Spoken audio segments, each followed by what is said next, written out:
मन को शांत करने की कहानी। भगवान गौतम बुद्ध की इन बातों में छिपा है अशांत मन को शांत करने का मंत्र। एक बार एक लड़का गौतम बुद्ध के पास जाकर कहता है, मेरे जीवन में बहुत अशांति है, कृपा करके आप मेरा मार्गदर्शन कीजिए जिससे कि मैं इस अशांति से छुटकारा पा सकूं। गौतम बुद्ध लड़के से जीवन की अशांति का कारण पूछते हैं। लड़का उत्तर देता है, अत्यधिक विचारों के कारण मेरे भीतर बहुत सारे विचार आते हैं जिससे मेरा मन अशांत रहता है। बुद्ध मुस्कुराते हुए कहते हैं, ऊपर आकाश की ओर देखो और बताओ कि तुम्हें सूर्य दिख रहा है। लड़का ऊपर देखता है और कहता है, धूप दिख रहा है। बुद्ध उससे पूछते हैं कि अगर तुम लगातार धूप में खड़े रहोगे तब क्या होगा। वह कहता है, मुझे अत्यधिक गर्मी लगेगी और शरीर में बेचैनी होगी। बुद्ध लड़के से कहते हैं कि अगर धूप में खड़े रहने से तुम्हें गर्मी लगती है तो इसमें दोष किसका है, सूर्य के ताप का या तुम्हारा। लड़का कुछ सोचने के बाद कहता है, इसका जवाब आप ही बताएं।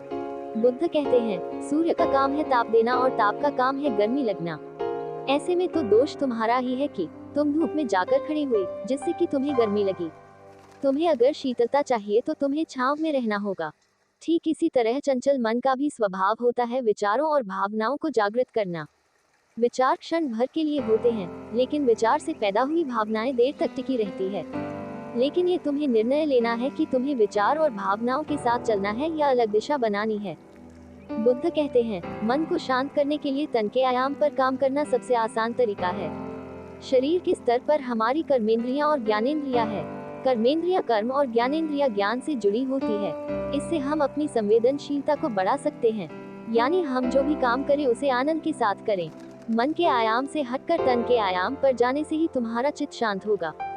ऐसा करने से तुम मन के आयाम से हटकर शरीर के आयाम पर आ जाओगे, ठीक उसी तरह जैसे तुम धूप से हटकर छांव में आ सकते थे। मन के आयाम से हटने पर तुम्हारी जागरूकता तन पर आ जाएगी। जब तुम तन के आयाम पर काम करोगे तब तुम्हारा चित्त शांत होगा। इसलिए हर काम को तन के आयाम पर करने से मन स्वतः शांत हो जाता है।